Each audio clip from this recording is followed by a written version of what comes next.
तो good morning students आज हम करने वाले हैं क्लास 10 साइंस का एक सैंपल पेपर। जो हमने लास्ट टाइम जो सैंपल पेपर किया था उसमें हमने बायो वाले सेक्शन को किया था। इस वाले सेक्शन में हम करने वाले हैं, इस वाली वीडियो में हम करने वाले हैं केमिस्ट्री वाले सेक्शन को, जो बहुत ही ज़्यादा इंपॉर्टेंट रहने वाला है आप लोगों के लिए। तो आप लोग वीडियो के साथ जुड़े रहें, इस वीडियो को ध्यान से देखें, वीडियो को लाइक कर दें, चैनल को भी सब्सक्राइब कर लें, जिससे आपको ये वीडियो आसानी से समझ में आए, ठीक है, और ऐसी वीडियो मिल सके। तो आइए शुरू करते हैं, जिसमें हम देखते हैं सबसे पहले सेक्शन बी की ओर बढ़ते हैं। सेक्शन बी हमने देखिए किया नहीं था। सेक्शन बी में देखिए पहले एमसीक्यूज आएंगे। एमसीक्यूज में देखिए पहला क्वेश्चन पूछा है, when sodium hydrogen carbonate is added to the ethanoic acid a gas evolve, ठीक है, consider the following statement about the gas evolve. ये वाली चीज पूछी हुई है कि कौन कौन सी चीजें होती हैं जब सोडियम हाइड्रोजन, तो देखिए सोडियम हाइड्रोजन कार्बोनेट की बात करूं तो NaHCO3 में जब हम क्या करते हैं, एथोनिक एसिड को ऐड करते हैं, दोनों की जब रिएक्शन होती है तो क्या बनता है, तो बनता है CH3COONA, ठीक है, plus H2O plus CO2। Gas कौन सी बनी, CO2, याद रखना, ठीक है। तो यहां पूछ रहा है it turn lime water milky, ये पॉइंट सही है, ठीक है। It is evolve with a brisk effervescence, ये भी पॉइंट सही है, ठीक है। फिर यहां लिखा है it has a small of burning sulphur, नहीं, यहां सल्फर का कोई काम नहीं, तो ये पॉइंट गलत है। वहीं ये पूछा it is also by product of respiration, हाँ CO2 जो है वो बाई प्रोडक्ट है, तो इसका ऑप्शन हो जाएगा आपका ऑप्शन नंबर सी, ठीक। वहीं पढ़ते हैं क्वेश्चन नंबर 18 जो आपका दिया है, which of the given statement is correct या रॉन्ग, ठीक है। तो यहाँ पहला किया है, detergent with latch branching is more, the molecule is degraded more easily than branched chain statement, board detergent true है ये। सोप आर 100% बायोडिग्रेडेबल, ये भी ट्रू है। तो देखिए दोनों एक दूसरे से रिलेट कर रहे हैं सोप, तो इसका ऑप्शन हो जाएगा आपका ए, ये असर्शन रीजन है, इसका आंसर हो जाएगा आपका ए, ठीक है। तो देखिए ये वाला आंसर आपका इसका रहने वाला है, ठीक है। वहीं अगला दिया है आपका, which of the following statement is true of amphoteric oxide, इसमें ऑप्शन दिया it is react with acid as well as base to form salt and hydrogen gas, okay. दूसरा दिया it reacts only base and then does not, ये गलत है, ठीक है। ये भी गलत है, देखिए हाइड्रोजन नहीं बनती, ठीक है। तो वो क्या है आपका, अभी पता चल जाएगा आपको क्या करना है। It react only acid and does not, ये भी गलत। It react with both acid and as well, base से भी रिएक्ट करता है और सॉल्ट एंड वाटर बनता है, ये ऑप्शन आपका सही रहने वाला है, ठीक है। वहीं आपका अगला देखिए क्वेश्चन आया है, question number 20, match the following with the correct response, ये आपको मैच करने हैं, ठीक है। तो यहाँ पूछ रहा है copper is used in electric appliances, क्यों यूज किए जाते हैं, क्योंकि वो क्या है, गुड कंडक्टर है, क्या है वो, गुड कंडक्टर है। वहीं यहाँ पे पूछा है सोडियम बहुत रिएक्टिव होता है, तो हम कहाँ रखते हैं उसे, कैरोसिन में रखते हैं, ठीक है। तो देखिए पहले का बी हो रहा है और दूसरे का डी हो रहा है, तो देखिए ये वाला ऑप्शन देखिए आपका मैच कर रहा है, ठीक है। वहीं देखिए आगे देख लेते हैं, सिल्वर इज ट्रांजिस्ट हाइड्रोजन सल्फाइड के साथ, ठीक है। तो इसमें जो आपका ऑप्शन रहेगा वो क्या रहेगा आपका ए, जो ग्रेफाइट है वो गुड कंडक्टर है लेकिन नॉन मेटल है, ठीक है। तो ये ऑप्शन इसका आपका सही रहेगा, ठीक है। वहीं अब बढ़ते हैं आगे। वहीं क्वेश्चन नंबर 21 दिया है जो आपका, वो देखते हैं। 21 में कह रहा है एक स्टूडेंट ऐड करता है आयरन नील को इन 4 टेस्ट ट्यूब में, ठीक है। एक में एल्यूमिनियम सल्फेट है, एक में कॉपर सल्फेट है, एक में फेरिक सल्फेट है, वहीं ZnSO4 यानी जिंक सल्फेट है।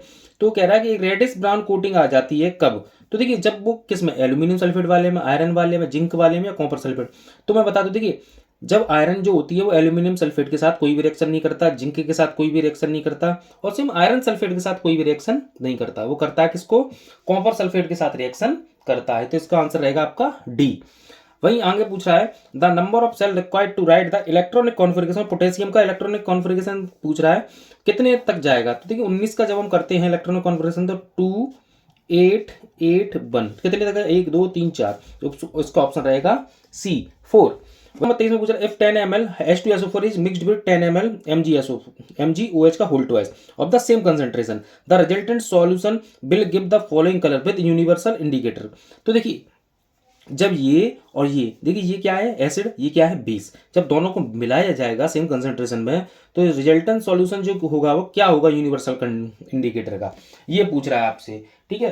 तो जब आपको पता है कि जब एसिड और बेस दोनों रिएक्ट करते हैं तो क्या बनता है, सॉल्ट और वाटर बनता है। ठीक है, तो जब सॉल्ट बनता है ये कैसा होता है, न्यूट्रल। और जब ये वाली जो पोजीशन आती है यूनिवर्सल इंडिकेटर को, तो वो कैसे करते हैं, ग्रीन। ये चीज याद रखना, कैसा करते हैं, ग्रीन। ठीक है, वही क्वेश्चन नंबर 24 की बात करें, क्वेश्चन नंबर 24 है आपका, reaction between X and Y forms compound Z. X और वाई के बीच जो रिएक्शन हो रही है क्या बना रही है, जेड। एक्स क्या करता है, लूज कर देता है इलेक्ट्रॉन को, वाई क्या करता है, गेन कर देता है इलेक्ट्रॉन को। विच of the following property is not shown by Z, ये प्रॉपर्टी जेड से शो नहीं होती। तो ये क्या होता है आपका, क्या होता है आप बताइए। ये देखिए ये होते हैं आयनिक कंपाउंड्स। कौन होते हैं ये, आयनिक कंपाउंड, चैप्टर 4 में है।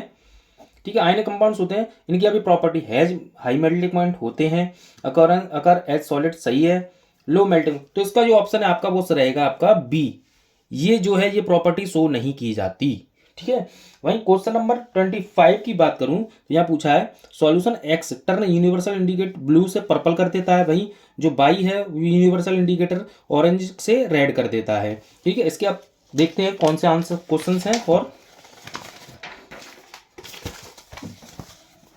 यहां दिया है, देखिए आप, what will be the action of solution x on litmus. Litmus paper पे एक्स का क्या रहेगा, ये आपसे इसमें पूछा गया है। तो देखिए जब नॉर्मल सी बात है, वो कैसे कर रहा था, पहले ब्लू को पर्पल कर रहा था, यानी डार्क से और डार्क कर रहा था, वहीं वो ऑरेंज से क्या कर रहा था, रेड। तो नॉर्मल सी बात है, जो पहला वाला है एक्स वो कैसा है, बेसिक है, वहीं बाई कैसा है, एसिड है। ठीक है, तो जब पूछा एक्स ऑन लिटमस पे क्या करेगा, तो नॉर्मल सी बात है वो कैसा है, बेसिक है, तो वो रेड लिटमस पेपर को किस में चेंज कर देगा, ब्लू में। रेड लिटमस पेपर को किस में चेंज कर देगा, ब्लू में। ऐसी बाई की बात करें, बाई क्या करेगा, वो ब्लू लिटमस पेपर को चेंज कर देगा रेड में, ये एसिडिक होगा। ठीक है, ये चीज, name any two substance which can give solution like x, दो सब्सटेंस के नाम लिखने हैं जो ऐसी रिएक्शन दें। तो आप इसमें कोई भी लिख सकते हैं, दोनों एक्स की तरह लिखने हैं, दो किसके लिखने हैं, बेसिक बेस लिखने हैं। तो आप लिख सकते हैं NaOH और Mg, पीछे ही दिया है देखिए, MgOH का होल ट्वाइस, ये आंसर इसके रहेंगे। ठीक है, अब यहाँ क्वेश्चन नंबर 26 में दिया है what is the displacement reaction, right balance chemical reaction for the displacement in which iron is reactant, name one more element whose behaviour similar to the iron such as reaction Y which दिल kind of behaviour not shown by gold. ये वाला देखिए आपका दिया है। तो displacement reaction क्या है, तो ये तो आपको पता है, जब कोई भी, जब मोर रिएक्टिव एलिमेंट होता है वो डिस्प्लेस कर देता है अनदर एलिमेंट को, जो लेस रिएक्टिव होता है उसे, तो वहां डिस्प्लेसमेंट रिएक्शन होती है। ठीक है, और ये चलती है रिएक्टिविटी सीरीज की बेस पे चलती है। ठीक है, वहीं अगर इसमें पूछा है दो रिएक्शन देनी है, आप कोई भी दो रिएक्शन दे सकते हैं, जैसे Fe वाली हो गई, देखिए मैंने यहाँ शो करा दी है, आप देख लीजिए। ठीक है, वहीं वो कह रहा है कि गोल्ड रिएक्ट क्यों नहीं करता, क्योंकि गोल्ड सबसे कम रिएक्टिव है। ठीक है, तो इसका आंसर मैंने आपको शो करा दिया, आप देख लीजिए। ठीक है, वहीं अगला क्वेश्चन है ट्रांसलेट। ये वाला देखिए रिएक्शन करने आई, barium chloride react with aluminium sulphate to give aluminium chloride and precipitate of barium sulphate. तो देखिए ये वाली रिएक्शन जो आई है, आप इसको देखना है, इसको करना है, कैसे करना है। देखिए बेरियम क्लोराइड, बेरियम क्लोराइड का क्या होता है आप ये देखेंगे, तो होता है BaCl2 प्लस Al2SO4 का होल थ्राइस गिव्स आउट। तो देखिए यहाँ पे पहले बैलेंस ही पूरी करो, जो है पता है मुझे रिएक्शन 2AlCl3 बनता है प्लस 3BaSO4 बनता है, ये डबल डिस्प्लेसमेंट रिएक्शन है। ठीक है, ये इसका आंसर रहेगा। ठीक, वहीं अब आगे बात करें क्वेश्चन नंबर 27 की। 27 में दिया, ये पूरी टेबल दी गई है, इसमें देखिए आप देख लीजिए A B ये मेटल्स हैं, ये लिक्विड्स दिए गए हैं, क्या क्या चेंज होता है ये पूरा वो दिया गया है। यहाँ पूछ रहा है which of the most reactive metal, इसमें सबसे रिएक्टिव मेटल कौन सी है। तो देखिए आप गौर करेंगे तो ई को देखिए, वो FeSO4 के साथ यहाँ लिखा नहीं है, क्या हो रहा है ना। ठीक है भाई, इसके साथ ब्राउन कोटिंग बना रही है, न्यू कोटिंग, यहाँ कोई चेंज नहीं है। तो देखिए 3 के साथ ही सबसे ज्यादा, तो इसमें सबसे ज्यादा रिएक्टिव मेटल कौन सी रहेगी आपकी, वो रहेगी आपकी ई। और लेस रिएक्टिव मेटल कौन सी रहेगी, जहां कोई चेंज नहीं हो रहा। आप देखिए किसमें है, 1 2, ये देखिए इसमें कोई चेंज नहीं, यानी सी वाली मेटल में कोई भी चेंज नहीं हो रहा। वहीं यहाँ पूछा है what would be the observe if metal D were added to the solution of copper sulphate. D को जब कॉपर सल्फेट के सॉल्यूशन में जब डाला जाएगा तो क्या होगा, वो ये पूछ रहा है। तो नॉर्मल सी बात है, देखिए आपको जब दिख रहा है कि डी जब ये देखिए AgNO3 में जब डाली जा रही है तो क्या हो रहा है आप देखिए, तो लेस रिएक्टिव है Fe से। ठीक है, लेकिन Ag से ज़्यादा रिएक्टिव है ये वाली जो भी है मेटल, क्योंकि देखिए Fe से तो कोई काम नहीं कर रही, बट Ag से कर रही है, तो बीच में जो Cu है इससे तो ये रिएक्ट कर जाएगी और Cu को क्या कर देगी, एक कोटिंग कर देगी। ठीक है, यहाँ पे लिख देंगे कोटिंग ऑन मेटल, ये आ जाएगा। तो यहाँ हो जाएगा, क्या लिख देंगे, कॉपर सेकंड सल्फेट के साथ जब जा रही है तो वो क्या कर रही है, कॉपर बना रही है। ठीक है, CuSO4 से। अब यहाँ पूछ रहा क्वेश्चन नंबर 4 में, what would be observe if metal E were added to the solution of iron sulphate. जब मेटल ई को यहाँ पे इस जगह क्या आएगा, क्या होगा। तो देखिए, जब आपको नॉर्मल सी बात है, अभी मैंने आपकी कही कि देखिए, जब आपने देखा कि जो मेटल ई है डिस्प्लेस कर रही है ZnSO4 को, न्यू कोटिंग बना रही है। ठीक है, तो इससे हमें पता चला कि जो मेटल है वो मोर रिएक्टिव है Zn से। ये जो मेटल है ZnSO4 से यानी ज़्यादा रिएक्टिव है।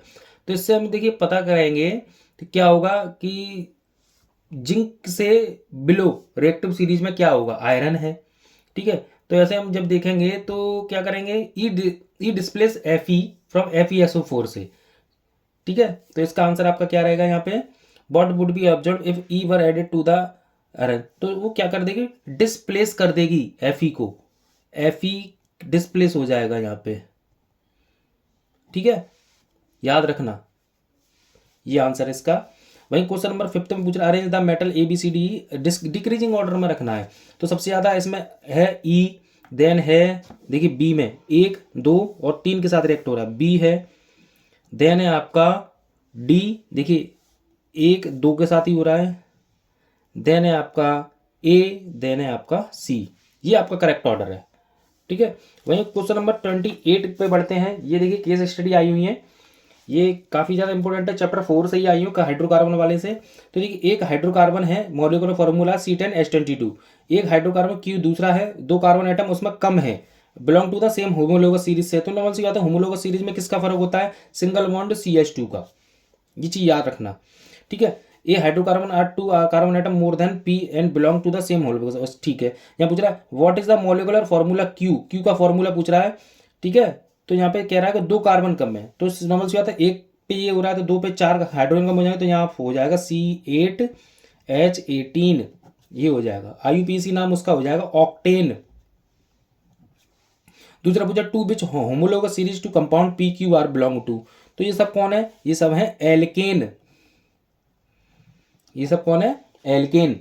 वहीं यहाँ पूछ रहा है two characteristic of homologous series, homologous series की 2 कैरेक्टरिस्टिक देनी है, और what would you understand property. तो देखो दोनों क्वेश्चन सेम ही है, ज़्यादा कोई फर्क नहीं है, बिल्कुल बस प्रॉपर्टीज बतानी है हमें, केमिकल प्रॉपर्टी वगैरह जो हो। तो देखिए, इनमें क्या होता है, होमोलोगस सीरीज में जनरल फार्मूला जो होता है आपका सब पता है, वो सीधा सीधा शो करते हैं। एक है देखिए, इनमें जो डिफरेंस होता है वो सिंगल बॉन्ड CH2 का होता है, और इनकी जो देखिए जो मॉलिक्यूल जिसकी बात करूँ तो इनकी केमिकल प्रॉपर्टी जो होती हैं वो सेम होती हैं, वही फिजिकल प्रॉपर्टी अलग होती हैं। ठीक है, 2 कैरेक्टरिस्टिक्स हो गई। अब यहाँ पे लिखा व्हाट कैन यू से the property of compound PQR की देखिए सेम यही आ जाएगा, इनका जनरल फार्मूला यही है, केमिकल प्रॉपर्टी सेम है, फिजिकल प्रॉपर्टी अलग है। इनका जनरल फार्मूला CnH2n+2 वाला है, एल्केन है, यही चीज़ आंसर लगभग वही रहेगा, कोई ज़्यादा डिफरेंस नहीं दिया है। ठीक है, वहीं अब दूसरा दिया आपका यहाँ पे एक केस स्टडी दी है कार्बन कंपाउंड वाली, carbon compound easily oxidise on combustion. Okay, in addition to the complete oxidation, ये वाली पूरी दी गई है, पड़ी हुई है। Give any 2 examples of good oxidising agent, 2 oxidising agent के नाम मांग रहा है। तो आप ये टॉपिक आपने जब पढ़ा होगा, कार्बन कंपाउंड्स के ये करेक्टर हैं, प्रॉपर्टीज हैं, केमिकल प्रॉपर्टी वहां पे, तो उसमें आते हैं आपके 2 फेमस, जिसमें आता है पोटेशियम डाइक्रोमेट, पोटेशियम परमैंगनेट और पोटेशियम डाइक्रोमेट, और पोटेशियम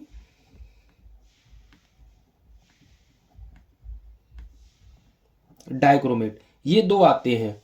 यानी इनका देखिए, अगर मैं फॉर्मूले की बात करूं तो वो एक है KMnO4, वही दूसरा है K2Cr2O7, ये हैं, ये आते हैं। ठीक है, अब इसमें देखिए बात करते हैं आगे क्या पूछा है इसमें। क्वेश्चन नंबर 2, क्वेश्चन नंबर 2 में कह रहा है इस रिएक्शन को पूरा करना है। तो आपको पता है इस रिएक्शन में क्या होता है, ये देखिए ऑक्सीडाइजिंग एजेंट की तरह वर्क करते हैं, जो भी ये क्या करते हैं ऑक्सीडाइज, ये एल्कोहल को कार्बोक्सिलिक एसिड में चेंज कर देते हैं। तो यहाँ पे ये है, ये क्या करते हैं, एल्कोहल को कार्बोक्सिलिक एसिड में चेंज कर देते हैं, ये आपको पता होना चाहिए, ठीक है। तो इसकी जो प्रोडक्ट बनेगा वो आप क्या लिख देंगे, CH3CH2COOH, ये बनेगा, ठीक है। वहीं दूसरा पूछा give some uses of alcohol, alcohol के यूज आपको बताने हैं। तो देखिए एज ए सॉल्वेंट यूज होता है, स्प्रिट में यूज किया जाता है, ठीक है। एल्कोहलिक बिवरेज जो होते हैं उनमें यूज किया जाता है, ड्रिंक्स वगैरह फ्यूल वगैरह इसमें यूज किया जाता है, ठीक है।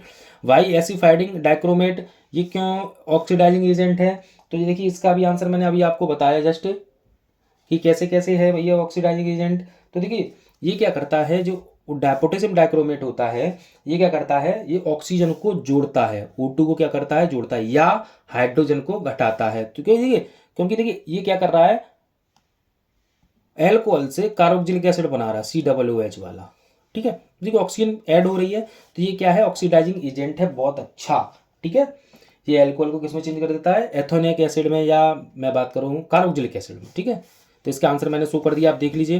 क्वेश्चन नंबर 29 लास्ट है इसका, define water of crystallization. Water crystallization आपको बताना है, give the chemical formula of two compound example, दो एग्जाम्पल्स देने हैं, तो सिंपल है आपके, वो आप लिख सकते हो कोई सा भी, जैसे है आपका CuSO4.5H2O, ये वाला लिख सकते हो। एक और है आपका Na2CO3.10H2O, ये देखिए फेमस है, ठीक है, वाटर ऑफ क्रिस्टलाइजेशन के हैं इनमें, ठीक है। अब इसमें पूछा how can it be proved, तो इसका देखिए मैंने पूरी का आंसर आपको एक साथ में शो कर रखा है, आप देख लीजिए, ठीक है। वहीं अगला दिया है इसके और में, common salt is very important raw material of the many compounds, okay, industrial में यूज किया था।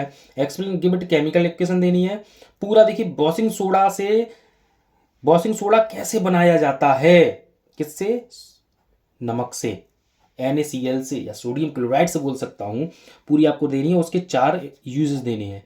इसका भी आंसर मैंने आपको शो कर दिया है, आप देख लीजिए, बहुत ही सिंपल है ये वाला, इंपॉर्टेंट भी है ये इस बार के लिए, ठीक है। तो ये था आपका केमिस्ट्री का सेक्शन पूरा हो गया। वीडियो को लाइक करें, शेयर करें, पर ऐसे ही और वीडियो देखने के लिए चैनल को भी सब्सक्राइब कर लें, ठीक है। वीडियो को पूरा देखें।